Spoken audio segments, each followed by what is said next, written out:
at the moment. There's nothing in particular going on. Nothing's gone wrong in my life, but it does. This week, I'm not gonna lie, I haven't really felt quite myself this week. And I think a lot of people are feeling the same. Let me put that window down, it's gonna get noisy.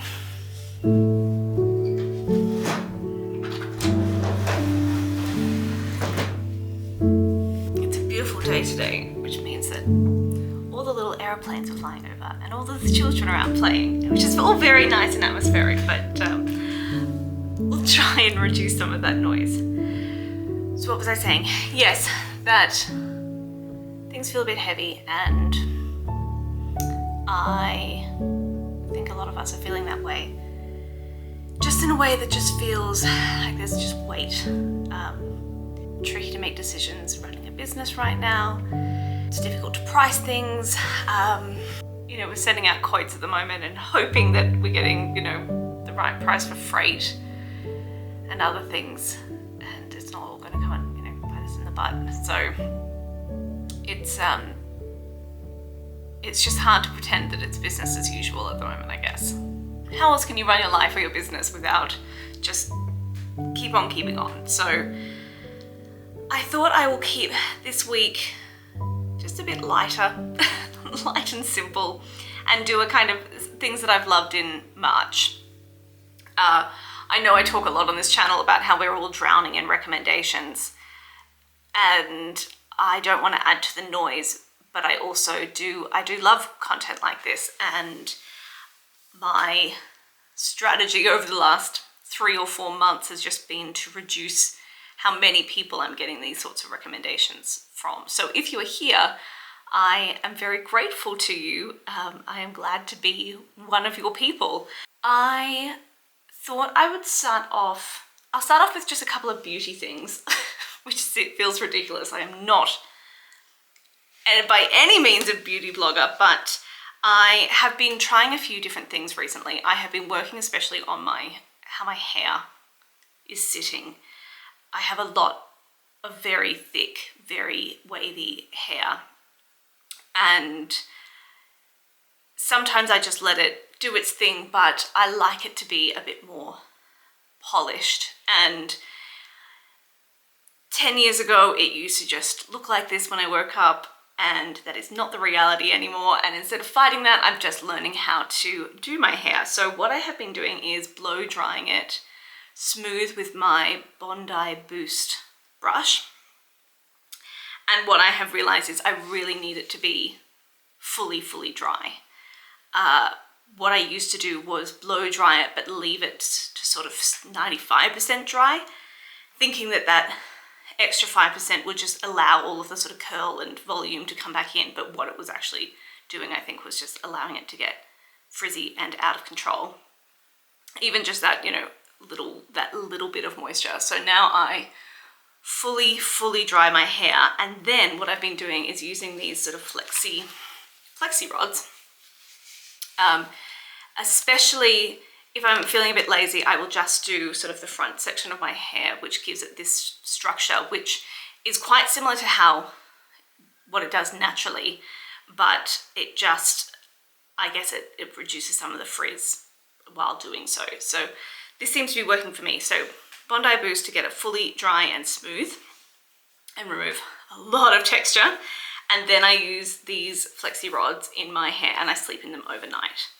And that has become a good system because I'm not very coordinated, and I find actually getting the curl back into my hair with a hot tool just too hard, too precarious, and I just don't do it. So this seems to be working for me. And then even on days where I haven't washed my hair fresh, I put those rollers, the curlers in at night, just to kind of refresh, with a bit of dry shampoo. And that seems to be working for me. So I thought I would share because I wish I knew that several years ago. And then the other beauty thing that I told you I was testing, and so a couple of weeks ago I told you that this had arrived. This is the Mecca Cosmetica To Save Face SPF 50 Plus Brightening Sun Serum. It does not roll off the tongue. And this is a really high protection sunscreen with niacinamide in it. I'm really enjoying using that as a sunscreen. I find it a great formula and it sits well under makeup or just by itself, which is most of the time. And it means that my skincare routine in the morning is cleanse if I feel like I need it, which I don't every day, and then just moisturize that and that's it, which just keeps mornings really nice and simple. So I do recommend that. It was my birthday this month, and so I was given some really beautiful bits and pieces, which I will show you a couple of. Books, of course, feature heavily. My partner bought me a Mimi Torrison cookbook, which I've wanted for so long. I don't know why, and I feel like it's possibly changed now, but in Australia, this book was like $90. Maybe because there wasn't a local publisher here or something, but it was so expensive, and so I never bought it because it just felt a bit too indulgent. I borrowed it from the library several times, and it's one of those cookbooks where I flick through it and go, like 99% of these recipes I would love to cook. The photography, of course, is beautiful. She is married to a photographer, and I'm going to have fun going through that and choosing. I'm actually doing quite a bit of entertaining this weekend. It's become quite busy. A friend is coming for lunch, and then a couple of hours later I have a group of people coming over for dinner. So it will be quite a lot of cooking and entertaining this weekend. So I think this will be perfect.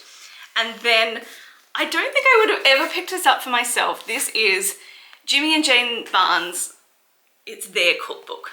And as I say, I don't think I would have ever picked up anything, to be honest, with Jimmy Barnes' name on it, but this is a really good cookbook. So this is something that I'm thinking of maybe cooking this weekend. The whiskey caramel and banana self-saucing pudding. I mean, everything about that sounds delicious. As I say, I would not have picked that up for myself, but my mum bought that for me, and it is actually genuinely, also filled with beautiful photography of gardens and food. It's a really great cookbook. There's lots of things that I want to cook in here. So a couple of cookbooks, and then I'm pulling these up from the corner over here. These beautiful candlesticks. So I have been building my collection of candlesticks because I just think they're so beautiful. And my partner bought me this set, which is from Few and Far. And these are beautiful cast iron ones. I also have some brass ones and some great taper candles. So I'll show you a better photo of these, but they are really, they're quite hefty. So I won't bore you too much with all of the birthday presents. That's not very interesting. Gosh, it's noisy today. Mine is on the way, but I did want to tell you, I have lots of these beautiful Koala Eco products, and they are doing a collection at the moment, which is 20% off. So it's less than $90 for, let me think, 1, 2, 3, for 6 different products. So it's kind of all of your basic cleaners for your kitchen, bathroom. It's washing detergent. It's kind of the basics of setting up your cleaning stash. And this company is just, it ticks all of the boxes. You know, it's made in Australia. It is all recycled plastic or recyclable plastic. It is, if it's even plastic, sometimes it's not. It's totally non-toxic, so it's safe for your kids, it's safe for your pets. It's not tested on animals, it's biodegradable, it's septic safe. So if you're using, grey water in your garden, it's great for that. So it ticks every single box. I just think this company is so great. My order is on its way, but I do have a few of their sort of individual products. So I will link that down below, and I've missed it for this month, but it will be coming. In terms of other things that I have been loving this month, I have become obsessed with Smitten Kitchen's crispy pan pizza recipe. Smitten Kitchen is one of those websites where just every recipe that I've ever used from her has been flawless. And that is very hard to achieve, full stop. And I think it's very hard to find on the internet where lots of people are not testing their recipes properly. This crispy pan pizza is made in a cast iron dish, and it's really thick and it's really delicious. And it is so easy. I can't explain to you just how easy this pizza is to make. The dough takes less than 2 minutes to make. It rises for about an hour and a half. Then you put it in the cast iron pan for another half an hour or so just to puff back up. Then you put whatever topping you want on it, and you put it in a really hot oven for about half an hour. It feeds 2 people generously because it's such a thick, doughy base. So if you are a household of 2 adults or you want leftovers, I just love this recipe so much. I will link it below. We make it almost every week now.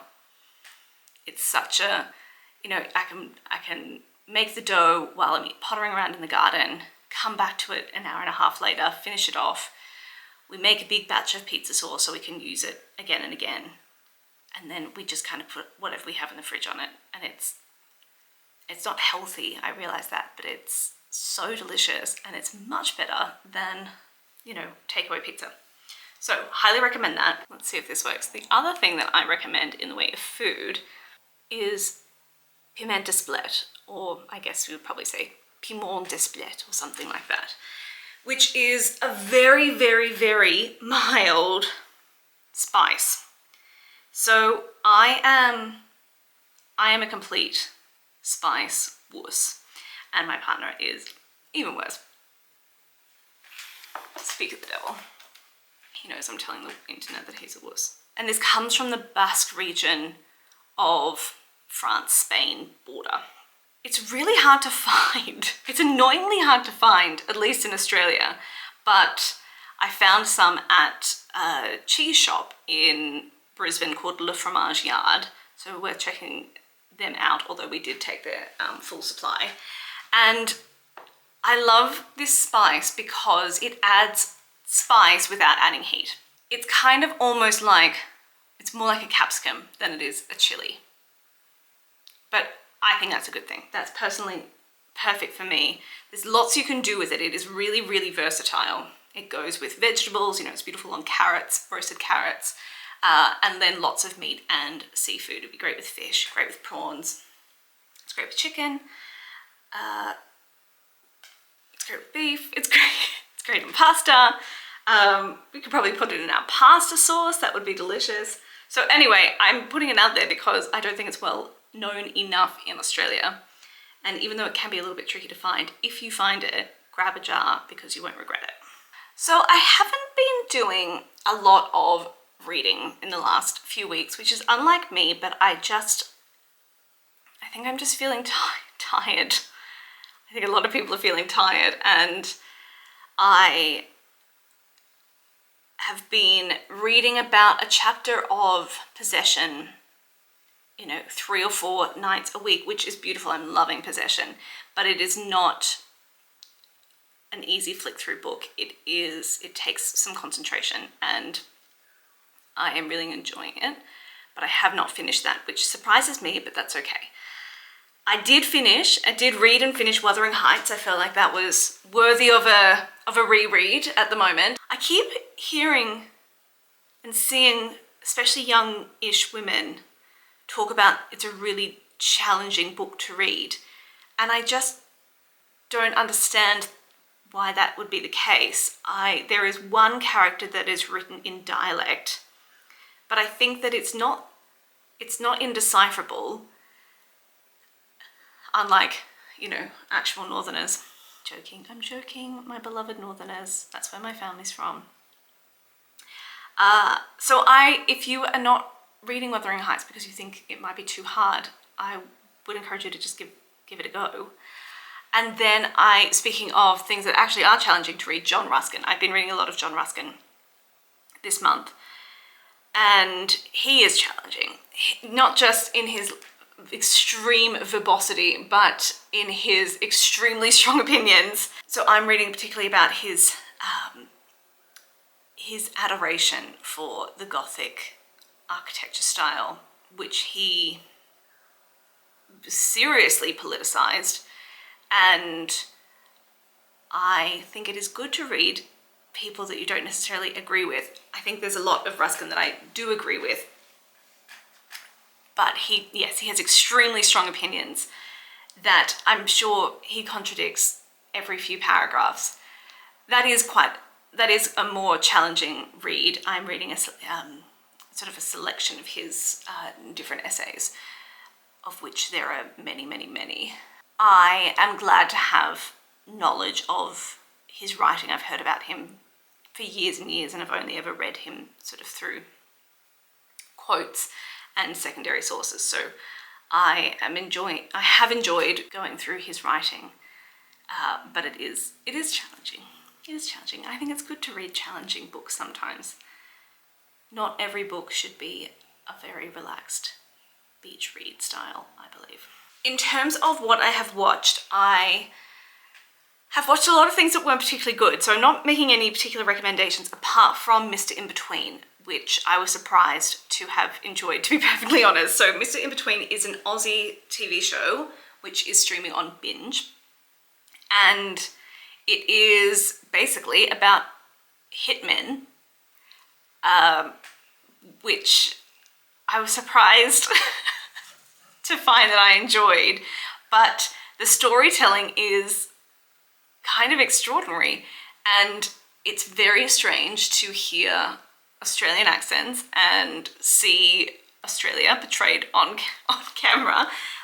It's not often that you watch a show and they're walking out of your local bottle shop or eating food and shopping in places that you know, with brands that you see every single day. We're so used to seeing American and UK brands. But anyway, the storytelling is fantastic. It is, you know, for better or for worse, it really humanizes this guy who literally kills people for a living. It shows that he has really complex relationships with his daughter, with his ex, with his new girlfriend, with his brother, with his father, and they all feel so relatable. All these relationships feel so real and so relatable, but he also has this crazy job. And it's funny and it's heartfelt, and it was really surprising for me, but I did really enjoy it. I do highly recommend Mr. In-Between. And then 2 podcasts I have been loving recently is The Marketing ATM. I am really putting my mind into a few business ideas and business expansion ideas at the moment, and I've just found this really inspiring. Every time I listen to this podcast, I tend to have been, to binge listen to 5 or 6 episodes as opposed to listening to it every time it comes out. Oh my gosh, now there's hedge trimmers. We're just gonna have to push through. So, Marketing ATM, I've really enjoyed. I do tend to listen to more than 1 episode at a time, and I come up with so many notes. But I am all caught up now, so I'll be listening to it as it comes out, I think every fortnight. So that's an Australian podcast that focuses on small business and startup marketing. It's very clever, they're very insightful, they have lots of fantastic ideas. And then my friend Brie Lee recommended an episode of the London Review of Books podcast, or the LRB podcast, which was about early modern news and how the dissemination of information changed so radically in early modern times, and how that it really does affect, it puts into perspective the way that news is shared now, and also that so much of what we consider to be really contemporary issues with things like fake news and news for news sake and the volume of information that we are exposed to, we think that they are new issues, but a lot of people were complaining about those things 400 years ago. I just found that a really interesting episode, so thank you for the recommendation, Brie. And finally, I bought a few new jumpers recently, and now of course today is 30 degrees, so I will not be putting this on, but I will link below this beautiful chocolate brown Country Road jumper. It is a blend of cotton, cashmere and wool, and it is divine, and I love the color. I love chocolate brown. And so you will see me wearing this all the time very soon. I think we're having a final push of hot weather before Easter, and then we will be well and truly into sort of the low 20s as our days, which I'm looking forward to.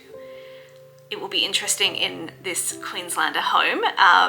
you need to do a winter in a Queensland home to fully appreciate how cold it can get, and we will be learning where the warm spots and the cold spots are so that we can make changes for the following year.